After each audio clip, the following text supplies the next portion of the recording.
Imagine if you were just being locked inside a cell for 8.5 years. Yeah, which is, I mean, it's unthinkable. Right. And this isn't, just any confinement. This is happening during one of your country's darkest, most repressive political eras. Oh, absolutely. A total nightmare scenario. You are completely isolated, and the system surrounding you is meticulously designed to do one thing, which is break you. It wants to break your body, it wants to break your mind, and it wants to completely erase your voice from history. The literal erasure of a human being. Exactly. So how do you survive that? How do you fight back when you have absolutely nothing left but, like, your own flesh and bone? It is a terrifying question, honestly, and it forces a profound evolution. I mean, when every external resource is just stripped away, the human body has to take on this dual role. Right. It has to become both a permanent library of memories and an active weapon of resistance. And that dual role is exactly our mission for today. We are exploring how the human body functions as a living archive under absolute subjugation. It's such a heavy, fascinating topic. It really is. And to guide us, we've got this fascinating 2026 academic paper from the Confluence Journal of Multidisciplinary Studies. Yeah, it's by Chiki Bangar. Right, and it's titled The Body of the Condemned, Memory and Resistance in Abdellatif Laâbi's Carceral Poetry. We are looking at a really remarkable piece of scholarship here. I mean, it examines the Moroccan poet Abdellatif Laâbi, who was imprisoned during this highly volatile, politically charged period in Morocco's post-colonial history. We're stretched from the 1970s through the 90s, right? Yeah, exactly. This era is widely known as the Years of Lead. Now, before we step into that history, I just want to make a quick but really important note for you listening, because our source material deals with intense political conflicts, state violence, and a deeply fractured era in history. Our goal today is absolutely not to take any political side. No, not at all. Right, we're impartially exploring the historical events, the academic theories, and the poetic concepts exactly as they are laid out in this original source paper. We're just here to understand the mechanics of this poetry and what it tells us about human endurance. Yeah, exactly. Okay, let's unpack this. How does a poet end up sitting in an isolation cell viewed as a massive threat to the state? Well, to understand the poetry, you really have to look at the intellectual crucible that forged him. So, Abdellatif Laâbi was born in 1942 in Fes during the French Protectorate. Okay. He grew up, became a French teacher, and eventually moved to Rabat. But his transformative moment came in 1966 when he co-founded this radical bilingual journal called Soleils. Soufflé? Right. It started out focusing on experimental poetry, but it very quickly evolved. It expanded into a major platform for political and cultural activism, directly challenging the status quo. I mean, publishing a radical bilingual journal in a highly restrictive political climate, that seems like painting a massive target on your own back. Oh, it completely guaranteed state attention. His activism led to the journal being banned outright, and ultimately, in 1972, Laâbi was arrested. Wow. Yeah, and that arrest marked the beginning of his 8.5-year period behind bars. But his mindset going into that prison wasn't a blank slate. Right, he was already an intellectual. Exactly. During his university years, he had been profoundly influenced by the Martinican psychiatrist and philosopher Frantz Fanon, specifically his book, The Wretched of the Earth. Fanon is a giant in post-colonial thought, but his work is, incredibly dense. Yeah. What specific mechanism in Fanon's philosophy was Laâbi using as a foundation here? Well, Fanon wrote extensively about what he called the colonized body. He argued that colonialism wasn't merely an economic or political system operating in the abstract. Right, it wasn't just on paper. Exactly. It was a deeply physical system. The colonial discourse constructed the body of the colonized person as inferior, abnormal, and subject to constant, inescapable spatial and physical control. Okay, I see. And Laâbi internalized this. He realized that if the oppression was physical, the pushback also had to be physical. He saw how poetry could use the body as a way to assert cultural difference and resistance against the colonizers. But his generation actually fought for and won independence. They cast off the colonizers. Yet, instead of a triumphant new era, the history takes a really dark turn. Yeah, and this is the defining tragedy of that generation and a central theme of the source paper. They achieved post-colonial independence, but the new state apparatus simply reproduced the exact same mechanisms of corporeal subjugation that the colonizers had used. Wait, really? The exact same mechanisms? Yes. They maintained the architecture of bodily control and domination. They just changed the people running it. So Laâbi's focus had to shift entirely. He was no longer writing about the colonized body. Right. He was now writing about the condemned body under his own government. Man, it's like a computer virus that the society thought it had completely eradicated by wiping the hard drive and installing a new operating system. Oh, that's a good way to put it. But the virus actually just mutated, right? It kept the exact same destructive code, hid under a new name, and started attacking the system from the inside all over again. That captures the insidious nature of it perfectly.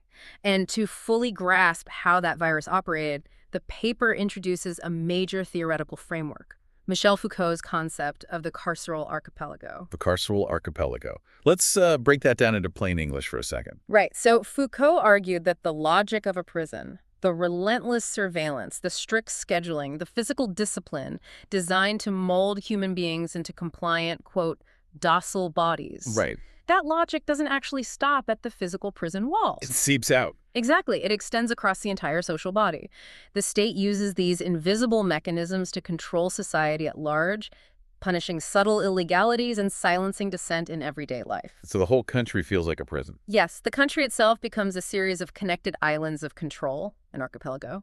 So the physical prison cell that Laâbi is sitting in is just the most concentrated, extreme epicenter of what the state is trying to do to the entire nation. Spot on. Is the physical manifestation of a psychological weapon.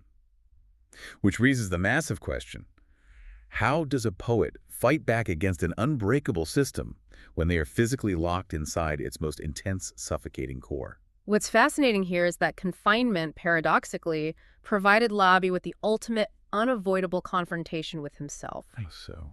Well, in a letter he wrote to his wife, Jocelyn, in 1975, he described the cell as a crucible where past, present, and future collide. Wow, a crucible. Yeah. It forced an exceptional internal monologue that gave a new, intense materiality to his body and his thoughts. The physical barriers were impenetrable, so he used the endless time to delve inward into the mystery of the human condition. But he wasn't just exploring his own mind to pass the time, right? The state's goal wasn't just to physically contain these dissidents. The goal was complete amnesia. They wanted to erase the very memory of resistance. So his poetry had to perform a very specific mechanical job. Exactly. The disciplinary apparatus of the state relies on making people disappear historically. To counter that, the imprisoned body had to take on a completely new function. Which is what? It had to become what the paper terms a living archive. Instead of just writing about the body in an abstract, literary way, Laâbi's poetry collapses the distinction between testimony and the flesh itself. Okay, so the body stops being just a vessel and becomes the actual parchment. Like the memories of torture and trauma are inscribed directly onto the materiality of his physical form. Yes, exactly. And what's fascinating here is how this living archive scales up. It isn't just about his own individual suffering. His work deliberately moves from the concept of my body to our bodies. Our bodies. Individual agony becomes the foundation for a collective memory. The history here is incredibly bleak.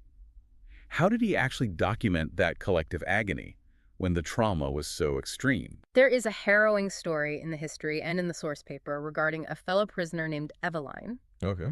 She was the sister of a prominent political prisoner named Abraham Serfati. Laâbi wrote a poem titled Tu parles ou on te tue, which translates to talk or be killed. Talk or be killed. God. It is a profound act of bearing witness to her gruesome torture. The poem details how her tormentors brutalize her, demanding that she speak, that she give up names, that she confess to anything. But Eveline refuses. She doesn't say a word. She holds on to an absolute impenetrable silence. And the poem describes how this silence, this tiny, frail body refusing to utter a single syllable, completely terrifies her torturers and actually drives them to madness. Wait, really? So the silence itself became louder and more powerful than the torture? Exactly. What do you call that mechanically? There has to be a term for that. Academic scholar Catherine Crocchio coined a term for this, the suspension of language.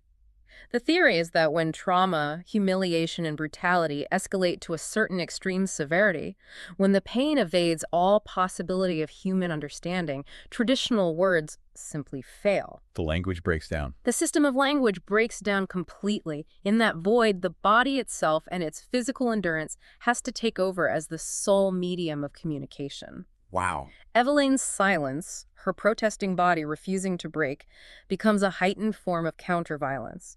It is the ultimate proof that she is not a docile body. I have to push back on that slightly, though. Sure. If the trauma is so severe that it actively destroys language, if words completely fail to encompass the reality of the pain, isn't it completely paradoxical that Laâbi is using poetry, which is an art form made entirely of language, to capture that exact phenomenon? That is a brilliant point, and it is the central tension of his work. The reality of the torture surpasses reality's ability to express it. Normal journalism, a standard list of facts or regular speech, simply cannot hold the weight of what happened. So Laâbi has to merge the brutal facts with poetic symbolism. He uses the unreality of poetry to convey a reality that defies words. It's almost like the human body becomes a black box flight recorder. Oh, I like that. Yeah. I mean, even when the communication systems completely fail, when the plane goes down and the fuselage is ripped apart, the black box perfectly records the impact. The state tried to destroy the plane and bury the wreckage, but Laâbi is basically extracting the black box data from his fellow prisoners and translating it into verse. That is exactly what he's doing. And if we connect this to the bigger picture, Laâbi is appointing himself as the guardian of memory. The guardian of memory. By documenting Eveline's silence, he ensures that the state cannot bury her memory along with her physical body. He is generating a collective voice for an entirely new generation, like you, listening right now, who didn't live through the years of lead. He's making sure they know. He's constructing an indestructible alternative history that contests the state's official, sanitized narrative. Okay, so the black box records the crash, and it preserves the truth for history. But documenting pain doesn't actually stop the pain in the moment. No, it doesn't. To survive day after day, year after year in that cell, the mind has to figure out a way to endure the physical reality of a Tuesday afternoon in solitary confinement. How do you escape when you are literally trapped inside a concrete box? We have to look at the second major axis of his poetry, the body, as a locus of transcendence. Transcendence, okay. The paper analyzes a poem called Soleils, arrêts, dedicated to Abraham Serfati and the South African leader Nelson Mandela. In it, Laâbi writes about a prisoner who is, quote, delivered from the body. Delivered from the body, which seems wildly contradictory for a poet whose entire philosophy is rooted in the physical reality of flesh and suffering. Right. It completely demands an explanation. How can a poetics rooted in the flesh advocate for deliverance from it? Well, the deliverance he writes about isn't about dying or spiritually leaving the physical realm. It's about aggressive, creative agency. Okay, I'm following. Even within 4 claustrophobic walls, the prisoner makes himself a painter, a poet, and a musician.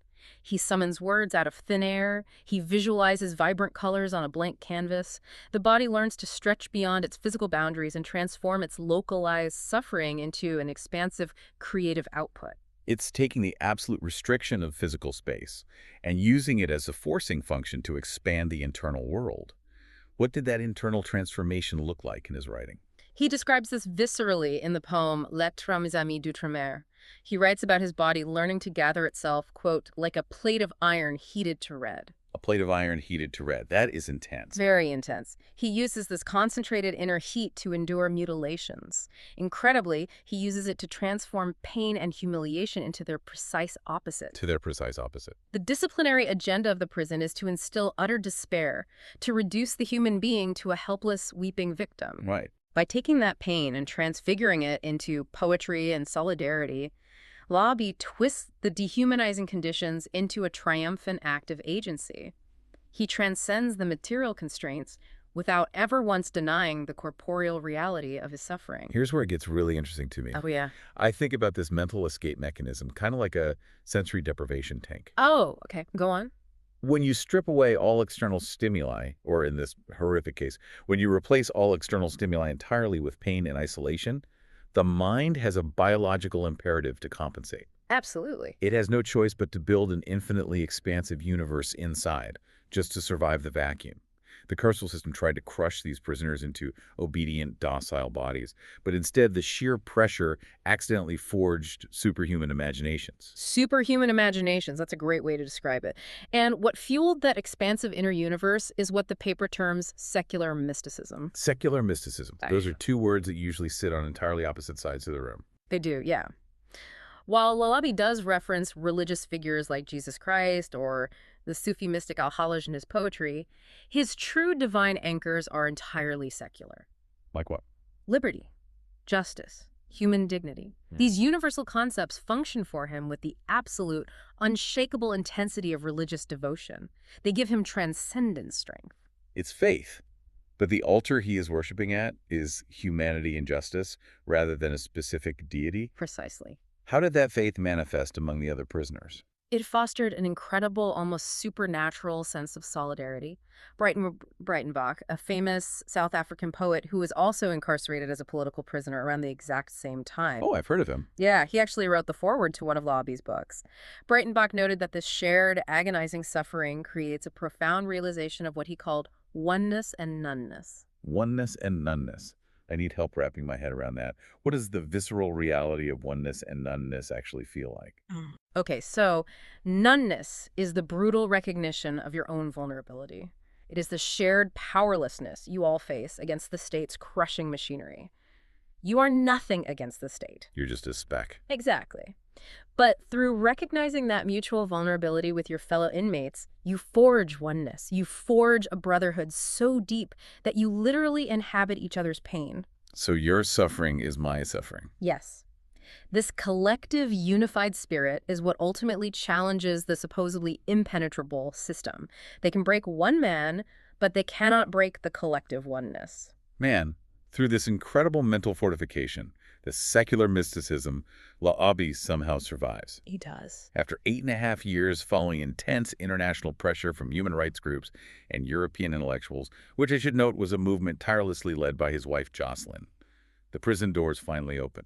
He is released on July 18, 1980. An incredible moment. But you don't just walk out of Crucible like that and go grab a coffee. What happens when a living archive tries to re-enter normal society? The transition is the subject of his later work, specifically the book Rue de Retour.